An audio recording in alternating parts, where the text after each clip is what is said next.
이 시간에는 같이 교독한 말씀을 중심으로 해서 생명의 길 이런 제목으로 함께 은혜를 나누려고 합니다.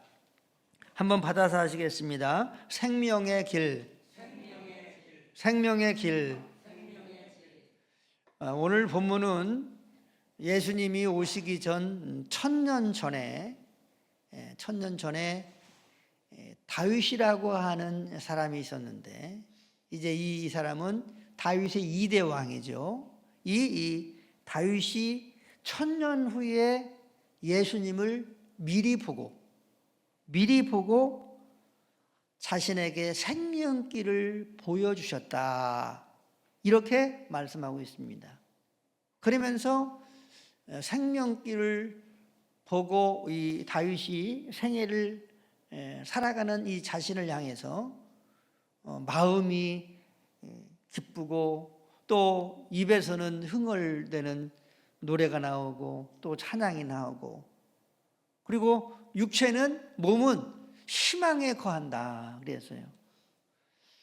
이 육체가 희망에 거한다고 하는 이 말을 참 해석하기가 어렵더라고요. 그래서 강대상에서 제가 오늘 아침 설교 전에 기도했습니다. 하나님, 육체가 희망에 거한다고 하는 것이 무슨 뜻이에요?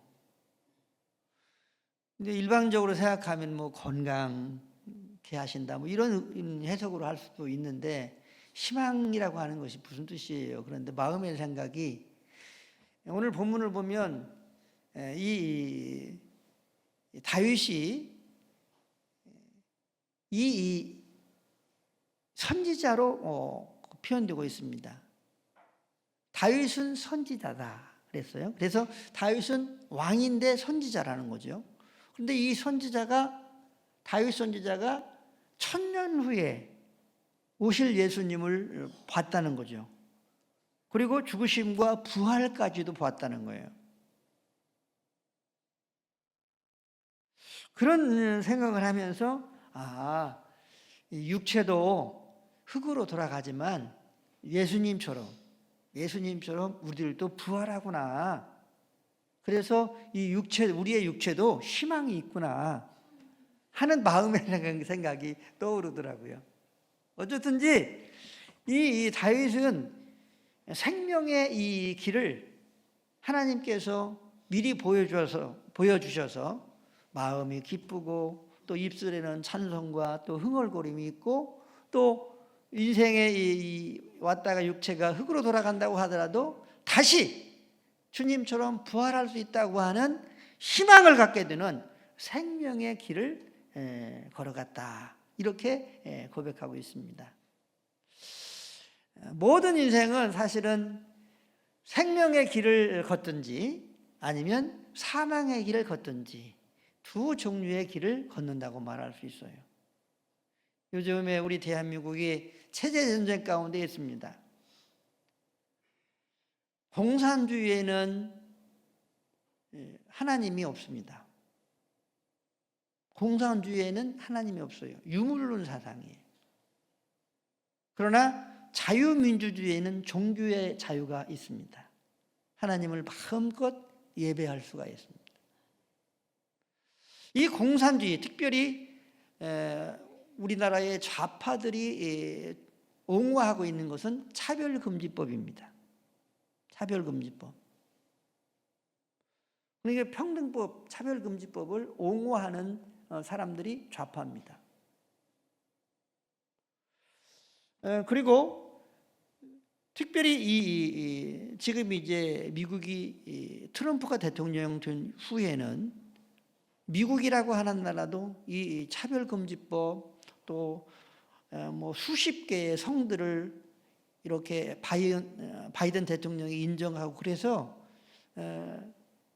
기독교 국가라고 하는 그 국가가 완전히 이렇게 무너지게 되는 그런 상황 가운데 있는데, 트럼프라고 하는 사람이 대통령이 돼서 지금 이제 그 기독교 나라라고 하는 그 훌륭한 전통을 새롭게 세우려고 하는 그러한 과정 가운데 있습니다.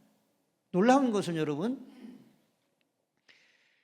이제 대통령이 되면은 처음에 국무회의를 하잖아요. 뭐 장관, 뭐 이런 차관 이런 그 국무회의를 하는데 트럼프가 목사님을 초청해 가지고 목사님의 기도를 받고 국무회의를 시작하더라고요. 얼마나 놀라운 일입니까? 이승만 대통령도 처음으로 국회의 회의를 시작하기 전에 목사님 기도로 이 대한민국 국회가 시작이 됐습니다. 그렇기 때문에 자유민주주의에는 생명과 희망이 있지만 공산주의에는 생명과 희망이 없습니다. 우리는 지금 이 두 종류의 이 체제 전쟁 가운데 있어요. 사실 잘못하면 우리는 중국의 석국처럼 그렇게 살 수 있는 그러한 암담한 환경이 될 수도 있고, 아니면 다시 한번 우리 대한민국이 자유대한민국으로 새롭게 태어나서 미국과 함께 큰 세계적인 번영을 가져오는 그러한 기회가 있게 되는 그러한 이제 상황 가운데 있다고 하는 사실입니다. 특별히 나라와 민족을 위해서 기도하시고 또 우리 국가뿐만 아니라 우리 개인들도 하나님의 생명, 예수님의 생명으로 가득한 나라, 또한 우리 예수님의 생명으로 가득한 우리 교회, 우리의 가정, 또 우리의 삶이 될 수 있도록 함께 기도하고 또 이 일에 함께 하나님을 향하여 부르짖는 그러한 기도의 부르짖음이 있어야 될 줄로 믿습니다. 그러면 오늘 본문에서는 생명의 길을 우리에게 어떻게 말씀하고 있는지에 대해서 생각하면서 함께 은혜를 나누려고 합니다. 첫 번째로는 생명의 길은 항상 앞에 계시는 예수님을 바라보는 것입니다. 한번 받아쓰겠습니다. 항상 앞에 계시는 예수님을 바라보는 것입니다. 할렐루야. 자, 25절을 같이 읽습니다. 시작. 다윗이 그를 가리켜 이르되 내가 항상 내 앞에 계신 주를 비었으며 나로 요동하지 않게 하기 위하여 그가 내 우편에 계시도다. 아멘. 다윗은 항상 자기 앞에 있는 주를 비웠다는 거예요. 그런데 신약성경에서는 이 주를 누구로 말씀하고 있느냐면 예수님이라고 말씀하고 있어요. 주가 누구라고요? 예수님이에요. 이 다윗은 항상 자신 앞에 있는 예수님을 보고 살았다는 거예요. 이스라엘 백성들이 출애굽해서 이제 가나안 땅을 향해서 행진을 하게 됩니다. 한 200만 명 정도 이스라엘 백성들이 행진을 하게 되죠. 얼마나 장관이겠습니까? 그런데 이 이스라엘 백성들이 행진을 할 때에 가장 앞에 가는 것이 있습니다. 제사장들이 언약궤를 메고 앞에 갑니다. 이 언약궤는 무엇을 말합니까? 하나님의 임재의 상징을 말합니다. 할렐루야. 그러니까 이 이스라엘 백성들 앞에는 항상 하나님이 있었고 하나님이 앞에 가신다는 거예요. 그러니까 하나님께서 앞에 가시면서 이스라엘 백성들을 인도를 하는 거죠. 그래서 언약궤가 가면 이스라엘 백성도 쭉 따라가고 또 언약궤가 딱 멈추면 그 자리에 이스라엘 백성도 멈추고 이제 장막을 그러죠. 장막이죠. 장막을 이렇게 세우고 그리고 이제 각 개인 텐트를 치고 이렇게 해서 거기서 머물면서 생활을 하고 다시 이 언약궤가 움직이면 이동하면 이스라엘 백성들이 다 쭉 언약궤를 따라가고 이렇게 했습니다. 바로 영적 이스라엘 백성된 우리들은 우리 앞에 계시는 우리의 주인 되시는 예수님, 구약의 하나님이신데 볼 수 있는 하나님으로 오신 예수님을 언제나 우리들도 다윗처럼 보고 살아가는 것이 생명길을 걸어가는 삶인 줄로 믿으시기를 바랍니다. 믿으시기를 바랍니다. 그러면 예수님을 바라본다고 하는 것은 무슨 의미입니까? 항상 예수님을 생각한다는 거예요. 한번 받아보겠습니다. 예수님을 생각한다는 것이다. 할렐루야. 그리고 마음으로 의식한다는 거예요. 한번 받아보겠습니다. 마음으로 의식하는 것이다. 할렐루야.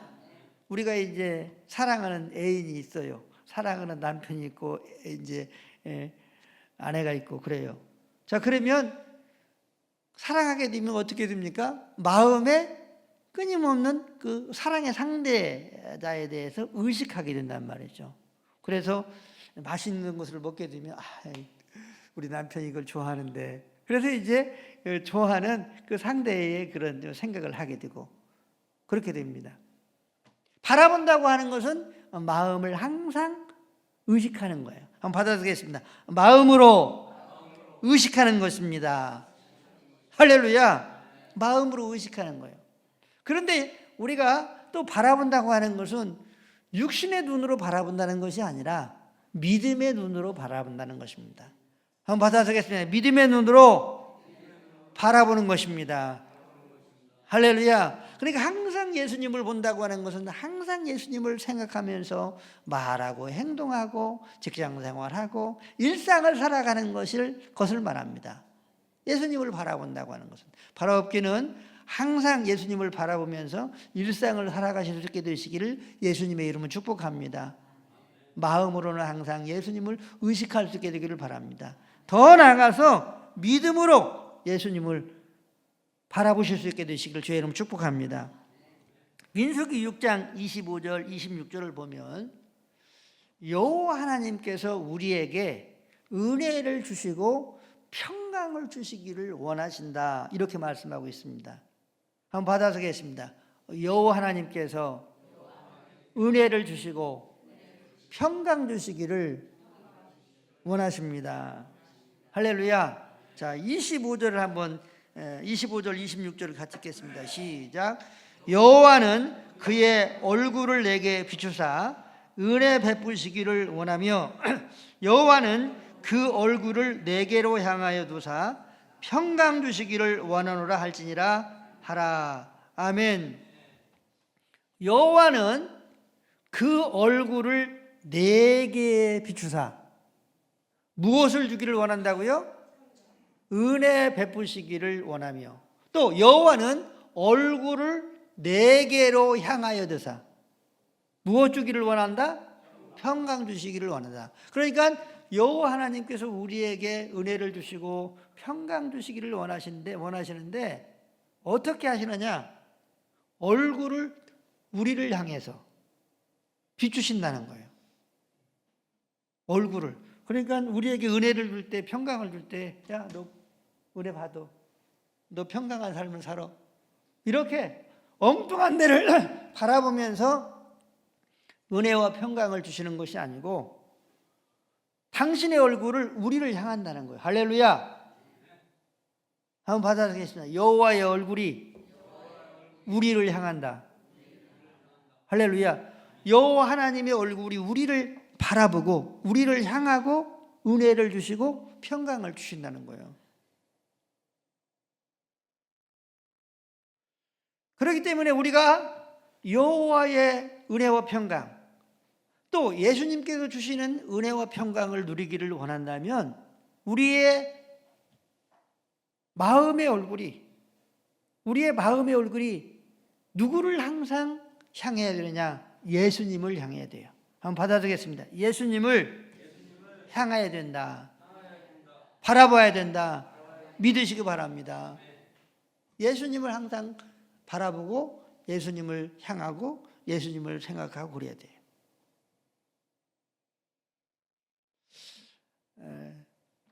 바로 이게 생명의 길을 걸어가는 삶입니다. 어려워요, 쉬워요? 어려워요, 쉬워요? 너무 쉽죠? 그렇지만 잘 안 될 거예요.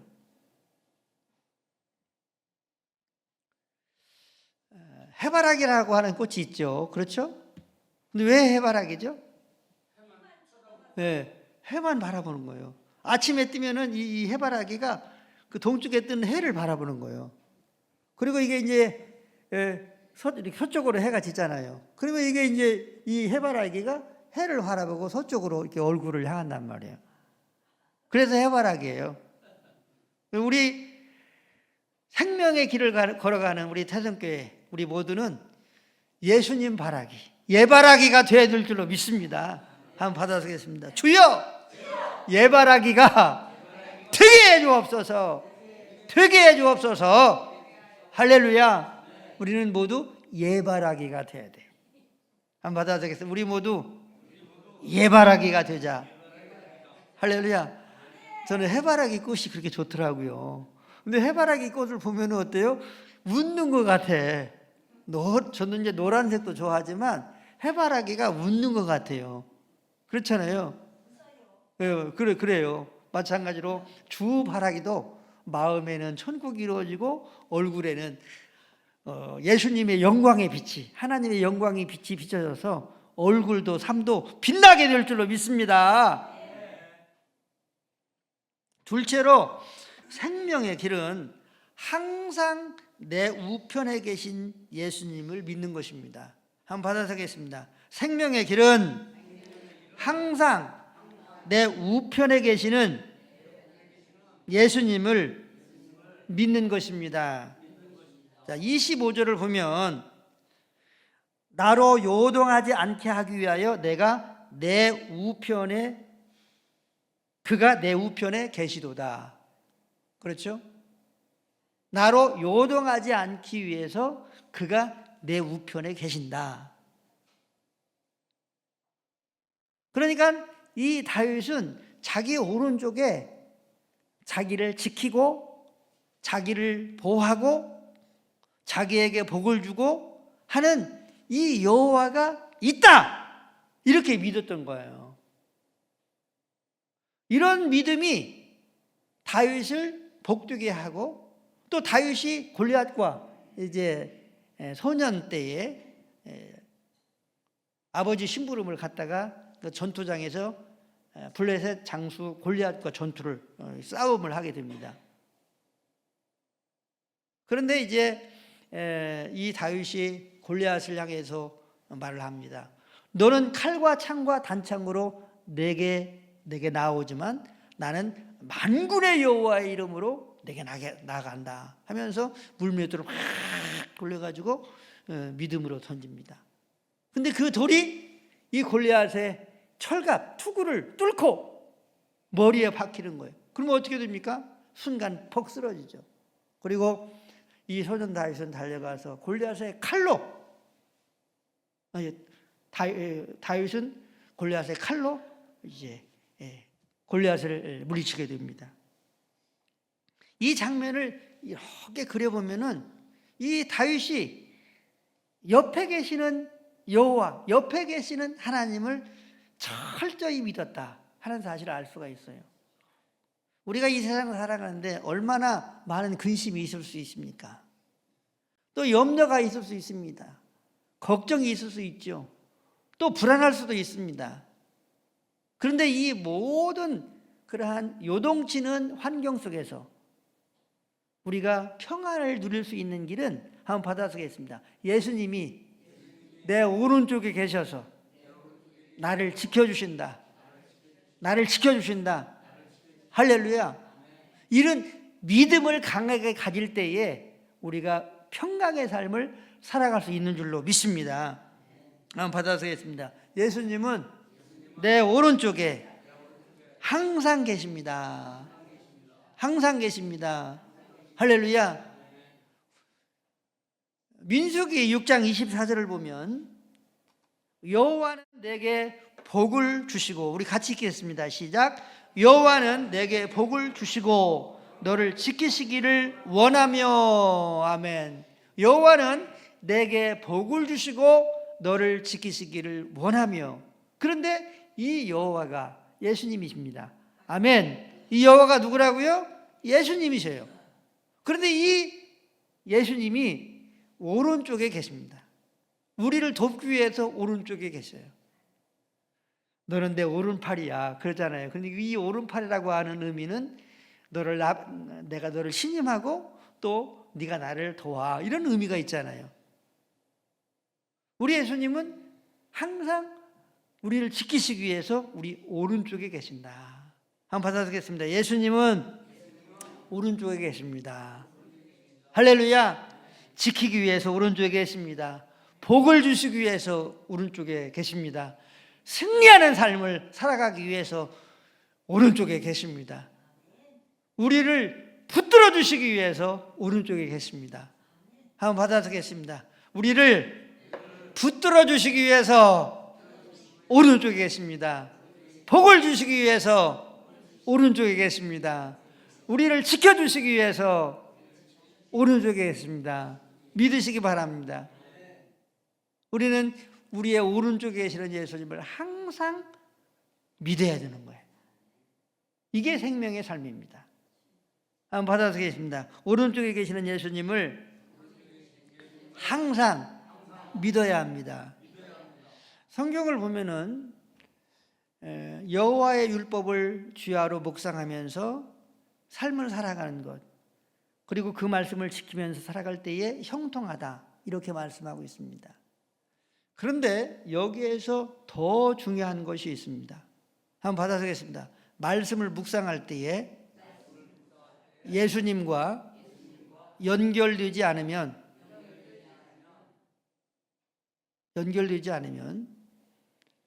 그건 아무것도 아닙니다. 한번 받아쓰겠습니다. 말씀을 묵상할 때에 예수님과 연결되지 않으면 말짱 도루묵이다. 말짱 도루묵.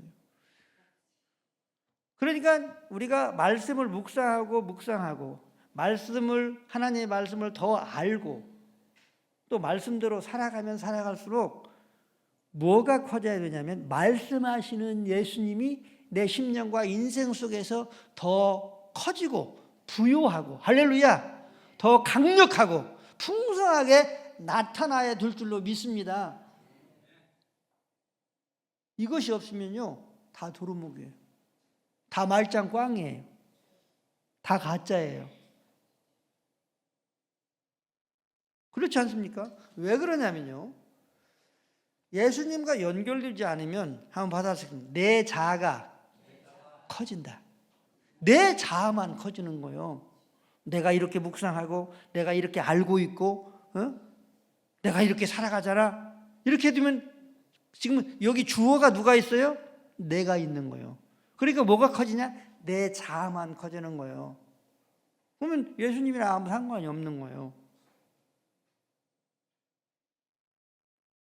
그러면서 내가 하나님의 뜻대로 산다, 이렇게 말하자면 유대인들처럼 착각할 수가 있는 거예요. 그러면 어떻게 됩니까? 내 자아가 커지면, 한번 받아서겠습니다. 기독교가 내 신앙이 세속화된다. 세속화됩니다. 우리는 항상 성경을 읽을 때나 또 어떤 상황에 직면할 때에 나를 지키시고 나를 돕고 나를 붙드시는 우리 예수님을 의식하면서 살아가는 그 믿음의 삶을 살아갈 수 있는 우리가 될 수 있게 되시길 주의 이름으로 축복합니다. 마지막으로 생명의 삶은 증인의 삶을 사는 것입니다. 한번 받아쓰겠습니다. 증인의 삶을 사는 것입니다. 32절 같이 읽습니다. 시작. 이 예수를 하나님이 살리신지라 우리가 다 이 일의 증인이로다. 아멘. 이 예수를 하나님이 살리신지라 우리가 다 이 일의 증인이다. 예수님을 증거하는 이 증인의 삶은 생명을 살리는 삶이기도 합니다. 그리고 또한 우리 각자가 증인의 삶을 살아가는 사람 자신을 생명되게 하는 삶입니다. 사도 바울은 많은 그 핍박과 또 환난과 어려움 속에서도 굴하지 않고 생명으로 충만한 그러한 그 삶의 모습을 보게 됩니다. 그런데 이 사도 바울의 이 삶을 보면 증인의 삶, 예수님의 주 되심과 하나님 되심과 이 예수님이 부활하셔서 살아계신 하나님이라고 하는 예수님의 증인의 삶을 힘차게 살아갈 때에 그의 생애는 생명으로, 예수님의 생명으로, 하나님의 생명으로, 할렐루야, 가득 차게 되는 것을 발견하게 됩니다. 그러므로 우리가 하나님의 생명, 예수님의 생명으로 가득 차려고 하면 끊임없이 때를 얻든지 못 얻든지 예수님의 증인으로 한번 받아쓰겠습니다. 예수님의 증인으로 삶을 살아가야 합니다. 할렐루야. 여호와 증인들은 여호와의 증인으로 삶을 살잖아요. 근데 우리는 누구의 증인으로 살아가야 되느냐? 누구의 증인이요? 예수님의 증인으로 살아가야 돼요. 그래서 예수님의 제자들이 오로지 예수님이 주 되신 것을 전파했다. 오로지 한번 받아쓰겠습니다. 오로지 예수님이 주 되심을 전파했다. 믿으시기 바랍니다. 오로지 예수님의 주인 되심, 만물의 주인 되심을 전파하고 우리의 구원자가 죄를 용서하시고 우리를 구원하시는 구원의 주로 증거하시고, 그리고 또한 이 주님이 우리의 죄 허물을 대신해서 십자가에 못 박혀 죽으시고 부활하셔서 살아계신 하나님이시다고 하는 사실을 예수님의 제자들이 전했어요. 바로 이 삶이 생명을 살리는 삶이고 또 증인의 삶이 생명길을 걸어가는 삶이라고 하는 사실을 우리가 꼭 기억하시고 때를 얻든지 못 얻든지 증인의 삶을 힘차게 살아갈 수 있게 되시기를 예수님의 이름으로 축복합니다. 제가 목사가 되었는데 제가 목사가 돼서 가장 좋은 것은 복음을 전할 수 있는 그러한 직업을 가졌다는 거예요. 다시 말하면 예수님을 전할 수 있는 그러한 증인의 일을 할 수 있는 직업을 가졌다고 하는 것이 가장 큰 축복이라고 생각을 해요. 말씀을 정리하도록 하겠습니다. 생명길은 항상 앞에 계시는 예수님을 믿음으로 바라보는 것입니다. 이 은혜가 있게 되시길 주님 축복합니다. 생명길을 걷는 것은 항상 오른쪽에 우리를 지켜주시는 예수님이 계신다고 하는 이 사실을 믿고 걸어가는 것입니다. 달려가는 것입니다. 살아가는 우리가 되어야 될 줄로 믿습니다. 마지막으로 생명길은 생명 되시는 예수님을 증거하는 증인의 삶을 살아가는 것입니다. 사랑하는 성도 여러분, 생명길을 걸어가고 싶습니까? 아니면 사망길을 걸어가고 싶습니까? 생명길을 걸어간다고 하는 것이 어려운 게 아니더라고요. 한번 받아주겠습니다. 어려운 게 아니더라. 어려운 게 아니에요. 제가 여러분들한테 이렇게 사십시오, 저렇게 사십시오, 이렇게 해야 됩니다, 저렇게 해야 됩니다 하지 않잖아요. 그런데 여러분, 이렇게 살아가게 되면 한번 받아주겠습니다. 예수님께서 원하는 사람으로 만들어 가신다. 믿으시기 바랍니다. 말이 바뀌고 행동이 바뀌고 인상이 바뀌고, 바라옵기는 우리 모두 지금까지 생명길을 힘차게 아름답게 달려오시고 계시지만 주님이 우리를 부르시는 그날까지 생명길을 힘차게 믿음으로 아름답게 걸어가는 우리 모두가 다 될 수 있게 되시기를 예수님의 이름으로 간절히 축원합니다. 축원합니다.